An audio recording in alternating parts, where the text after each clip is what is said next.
Hello my dear friends, நான் இன்றைக்கி உங்களுக்கு ஒரு சூப்பரான ஸ்டோரி தான் கொண்டு வந்திருக்கேன். இந்த ஸ்டோரி கேட்டதுக்கப்புறம் உங்கள் வேல்யூ என்னன்னு நீங்கள் கண்டிப்பாக புரிஞ்சுப்பீங்க நம்புகிறேன். லண்டன் நாட்டில் ஒரு மிகப்பெரிய ஷிப்பு 1000 பேசஞ்சரோட கிளம்புறதுக்கு ரெடியாக இருந்தது. அந்த ஷிப்பு புறப்படுறதுக்கான சிக்னல் கொடுத்த உடனே அந்த ஷிப்போட கேப்டன் அந்த இன்ஜினை ஸ்டார்ட் பண்ணுறதுக்கு தயாரான போது இன்ஜின் ஸ்டார்ட் ஆகல. அவரும் எவ்வளோ ட்ரை பண்ணி பார்த்துறாரு, அவரால் ஸ்டார்ட் பண்ண முடியல. சரின்ட்டு அந்த கப்பலோட ஓனர் அழைச்சி, எனக்கு இமீடியட்டாக ஒரு மெக்கானிக் வேணும், என்னால் இந்த இன்ஜினை ஸ்டார்ட் பண்ண முடியலன்னு சொல்கிறார். அவரும் மெக்கானிக்கை வர வச்சு செக் பண்ணி பார்த்ததில் அந்த மெக்கானிக்கானாலையும் அந்த இன்ஜினை ஸ்டார்ட் பண்ண முடியல. அவர் மட்டும் இல்லை, நிறைய மெக்கானிக் ட்ரை பண்ணிட்டாங்க, அவங்களால அந்த இன்ஜினை ஸ்டார்ட் பண்ண முடியல. அப்புறம் உலகத்திலேயே கப்பல் மெக்கானிக்லேயே தலை சிறந்த ஒருத்தரை அழைச்சாங்க. அவர் நேராக வந்தார். அவரும் என்னென்னமோ பண்ணி பார்த்தாரு, அவராலையும் ஸ்டார்ட் பண்ண முடியல. ஓனருக்கு ஒரே டென்ஷன் ஆயிடுச்சு. என்னடா இது, இன்னும் 1 ஹவரில் கப்பல் கிளம்பி ஆகணும், இந்த மாதிரி ஒரு சிக்கலில் நம்ம மாட்டிக்கிட்டோமே அப்படின்னு யோசிச்சிருக்கும் போது, ஐயா எனக்கு ஒரு யோசனை தோணுது, அதை உங்கள்கிட்ட சொல்லாமான்னு கேட்குறாரு. சொல்லுப்பான்றாரு. இல்லை, பக்கத்தில் ஒரு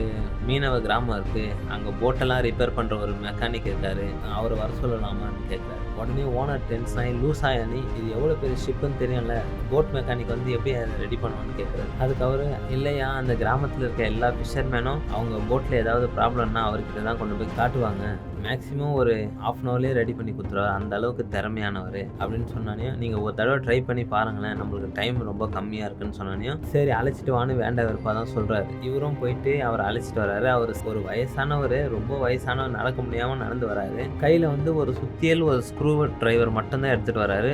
அந்த போட்டோட ஓனருக்கு சரியான கடுப்பாயிடுச்சு. என்னடா இது, இவ்வளோ பெரிய ஷிப்பு ப்ராப்ளத்தில் நிற்கிது, வெறும் ஒரு சுத்தியல் ஸ்க்ரூ டிரைவரை மட்டும் எடுத்துகிட்டு வராருன்ட்டு அதை கூட்டின்னு வந்த ஆளை முறைச்சி பார்க்குறாரு. அவர் அந்த பெரியவர் அமைதியா உள்ள இன்ஜின் கிட்ட சுத்தி முத்தி பார்த்துட்டு சுத்தி எடுத்து லைட்டா ஒரு தட்டு தட்டினாரு. என்ன ஆச்சரியம், டக்குன்னு இன்ஜின் ஸ்டார்ட் ஆயிடுச்சு. ஓனருக்கு பெரிய ஆச்சரியம், என்னடா இது, இவ்வளோ வேர்ல்டுலயே நம்பர் 1 மெக்கானிக் ரெடி பண்ண முடியாது, இந்த வயசான கிழமை ரெடி பண்ணிட்டானே சொல்லிட்டு அவரு அந்த கிழமை பதில் எதுவுமே பேசல.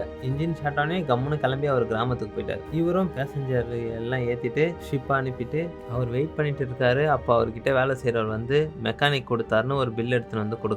அவர் பில்லை வாங்கி பார்த்தா 51,000 ரூபாய் பில்லு இருக்கு. இவருக்கு ஒரே ஷாக், என்னடா சுத்தியால ஒரு தட்டு தான் தட்டினாரு, அதுக்கு 51,000 ரூபாய் பில்லான்னு. உடனே அந்த வயசானவர் ஃபோன் பண்ணி, என்னங்க இது நியாயம், பெருசா ஒன்றும் வேலை பார்க்கலையே, சுத்திய வச்சு ஒரு தட்டு தட்டினீங்க, அதுக்கு போய் 51,000 ரூபாய் பில்லு போட்டிருக்கீங்களே, இதெல்லாம் உங்களுக்கே அநியாயமா இல்லையான்னு கேட்குறாரு. அதுக்கு அந்த பெரியவர் பதில் பேசுறாரு, நான் பார்த்த வேலைக்கான கூலி 1000 ரூபாய் தான், ஆனா எந்த இடத்துல தட்டினா ஷார்ட் ஆகும்னு சொல்லி நான் தட்டினேன் பார்த்தீங்களா, அதுக்காக தான் இந்த 50,000 ரூபான்னு சொன்னார். அந்த ஷிப்போட ஓனர் அப்படியே வாயடிச்சு போயிட்டாராம். இந்த கதையிலேருந்து நம்ம தெரிஞ்சுக்க வேண்டியது, நம்ம வேல்யூ என்னன்னு நம்ம தான் ஃப்ரெண்ட்ஸ் டிசைட் பண்ணோம், எதிரில் இருக்கவங்க கிடையாது. இந்த ஸ்டோரி உங்களுக்கு பிடிச்சிருக்கோன்னு நம்புகிறேன்.